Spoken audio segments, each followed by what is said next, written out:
Hello. Este video de la pronunciación en inglés se trata de word stress. Esta es la parte 2. Para ver la primera parte, hagan clic arriba. Como mi acento es de los Estados Unidos, es el que van a escuchar en este video. Recuerden que word stress en inglés se refiere a la sílaba con la fuerza de voz, es decir, la sílaba tónica, como la parte AR de árbol en español o la parte NAI de United en inglés. Cada palabra solo puede tener un word stress, una sílaba enfatizada. En este video, vamos a ver las 5 reglas que yo considero las más útiles para saber dónde cae the word stress. Recuerden que para las palabras de solo una sílaba, como dog o pen, no hay duda de dónde pronunciar el stress. Con una sola sílaba hay una sola opción. Estas reglas se tratan de palabras de 2 sílabas o más, aunque estas reglas solo se aplican a ciertas palabras y frases. Primero, un aviso importante. Como yo he mencionado en otros videos, a diferencia del español, que tiene guías determinadas para los acentos y las pronunciaciones, en inglés hay muy pocas reglas consistentes para indicar cómo pronunciar una palabra al solo leerla. Por eso, algunos alumnos deciden solo enfocarse en aprender a escuchar y hablar, sin leer o escribir hasta dominar más la fluidez de la pronunciación del inglés, tal como lo hacen los niños nativos. Es importante recordar que ni los nativos sabemos al 100% cómo pronunciar una palabra al solo leerla, si nunca la hemos oído en voz alta. Es así por la historia del idioma y sus varias influencias lingüísticas. Por eso, la mayoría de las veces, la única manera de saber dónde va the stress en una palabra es por escuchar la palabra. Si no le pueden preguntar a un nativo para averiguar la pronunciación, hay miles de audios y videos en Google y YouTube con las pronunciaciones de cualquier palabra. Y si no pueden o no quieren escuchar la pronunciación de alguna palabra, si la buscan en un diccionario, las letras fonéticas aparecen después de cada palabra. Este símbolo aparece antes de la sílaba con la fuerza de voz, pues sabemos que esta palabra se pronuncia dictionary en vez de dictionary o dictionary. Dicho todo esto, sí hay unos patrones de pronunciación que se pueden aplicar para adivinar las pronunciaciones correctas cuando leen una palabra nueva. Les voy a dar 5 reglas útiles para saber cuál sílaba es tónica en varias palabras. Primero, en la mayoría de los sustantivos y adjetivos de 2 sílabas en inglés, la primera sílaba lleva stress. Repitan. Table. Email. No email como en español, sino email en la primera sílaba. Actor. Purple. Easy. Happy. La mayoría, no todos, pero la mayoría de los sustantivos y adjetivos de 2 sílabas llevan la fuerza de voz en la primera sílaba. En cambio, regla número 2 dice que en la mayoría de los verbos y preposiciones de 2 sílabas, la segunda sílaba lleva el stress.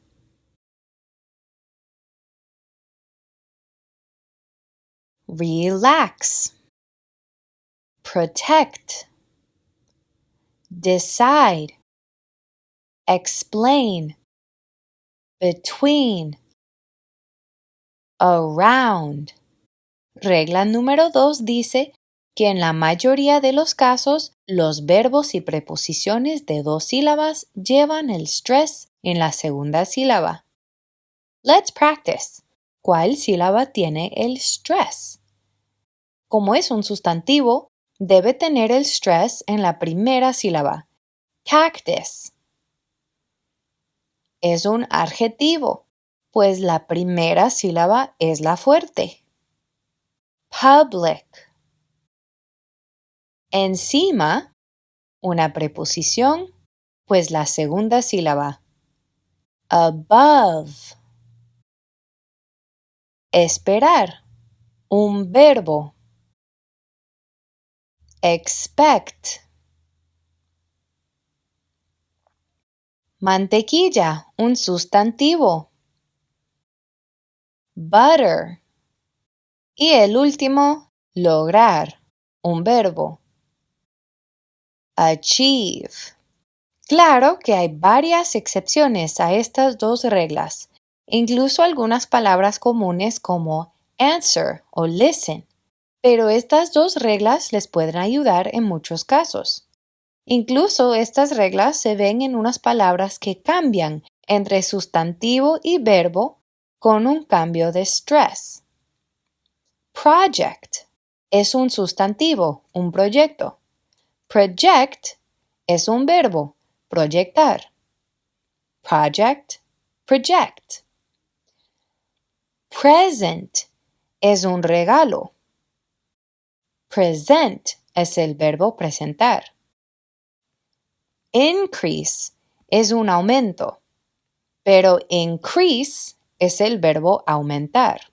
Otras palabras que cambian de esta manera son conflict y conflict, decrease, decrease, impact, impact, insult, insult, object, object, permit, permit, progress, progress, rebel, rebel, subject, subject.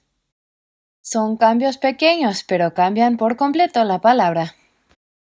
Para las palabras de 3, 4 o más sílabas, hay una variedad de reglas, pero son tantas y con tantas excepciones que en mi experiencia para la mayoría de los alumnos es más fácil simplemente aprender la pronunciación de cada palabra en vez de aprender las reglas. Entonces no es algo que vamos a ver en este video. Veamos 3 reglas más. Cuando se trata de los sustantivos compuestos, la primera palabra tiene el stress. Los sustantivos compuestos, o en inglés compound nouns, se forman cuando dos palabras se combinan en una frase que indica algo diferente. Por ejemplo, foot y ball se combinan para formar football. En estos compound nouns, la fuerza de voz cae en la primera palabra. Football, no fútbol. Repitan algunos otros. Classroom, notebook, something, butterfly, fish tank, swimming pool, phone number, Wikipedia page. Esta regla es muy importante porque así diferenciamos entre una frase compuesta y una simple combinación de palabras. Por ejemplo, un hot dog con el stress en la primera palabra es una comida, pero un hot dog es un perro con calor. De la misma manera, un English teacher enseña inglés. Pero un English teacher es un maestro de Inglaterra. En una palabra o frase compuesta, la primera palabra lleva the stress más fuerte. Pónganse a la prueba. ¿Cómo se pronuncia? Superhero. Pongan el stress en la primera palabra de la frase compuesta. Toothbrush. Ice cream. Great. Regla número 4. Los verbos de frase.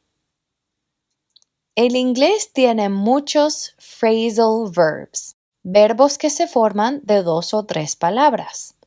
Por ejemplo, get es un verbo simple que significa llegar u obtener, pero get up significa levantarse y get out significa salir o escaparse. Como es la segunda palabra la que cambia el significado, esa palabra siempre lleva la fuerza de voz. Veamos más ejemplos. Averiguar. Find out. Menospreciar. Look down on. Los verbos de frase llevan la fuerza de voz en la segunda palabra, porque es esa la que distingue el significado de la frase. Pónganse a la prueba. ¿Cómo se pronuncian estos ejemplos? Rendirse. Give up. Deshacerse de. Get rid of. Esperar con ansias. Look forward to. Devolver una llamada. Call back. Great. Regla número 5. Las letras. La última regla que les comparto dice que cuando deletrean algo, deben poner el stress en la última palabra. En inglés, ya que las reglas de escribir son tan inconsistentes, es mucho más común que en español tener que deletrear una palabra o decir una abreviatura o un número. Por ejemplo, cuando quieres compartir tu apellido o número de teléfono. Digamos que mi apellido es Smith. S-M-I-T-H. ¿Escucharon? Puse la fuerza de voz al final para mostrar que esa fue la última letra. Practiquemos. PhD. CIA. Aunque en español es normal leer muchas abreviaturas como si fueran palabras, como decir la CIA, en inglés sabemos decir las letras individuales, CIA. The US o the USA. Un número de teléfono, 202-456-1111. Los números de teléfono en los Estados Unidos siempre se leen en estos grupos de 3, 3 y 4, con el stress más fuerte en el último número. Cuando deletrean una palabra, abreviatura o número, la última letra o número lleva the stress. Pónganse a la prueba. ¿Cómo se escribe box? B-O-X. ¿Cómo se escribe cake? C-A-K-E. Naciones Unidas, United Nations, UN. Un código postal, 40501. Good. Repasemos las 5 reglas que en mi opinión son las más útiles para adivinar dónde va el stress en una palabra en inglés. La mayoría de los sustantivos y adjetivos de 2 sílabas tienen el stress en la primera sílaba, como en las palabras mother y yellow. En cambio, la mayoría de los verbos y preposiciones de 2 sílabas tienen el stress en la segunda parte, como maintain y toward. Los sustantivos compuestos como hot dog y freeway tienen el stress en la primera palabra y los verbos de frase como blow up o get along with en la segunda. Si deletrean una palabra o número, enfaticen la última parte para así indicar que ha terminado. Parece bastante, pero como siempre, la mejor manera de recordar todo esto es practice. Gracias por ver nuestro video. Esperamos haberles ayudado en algo. Sigan practicando y see you next time.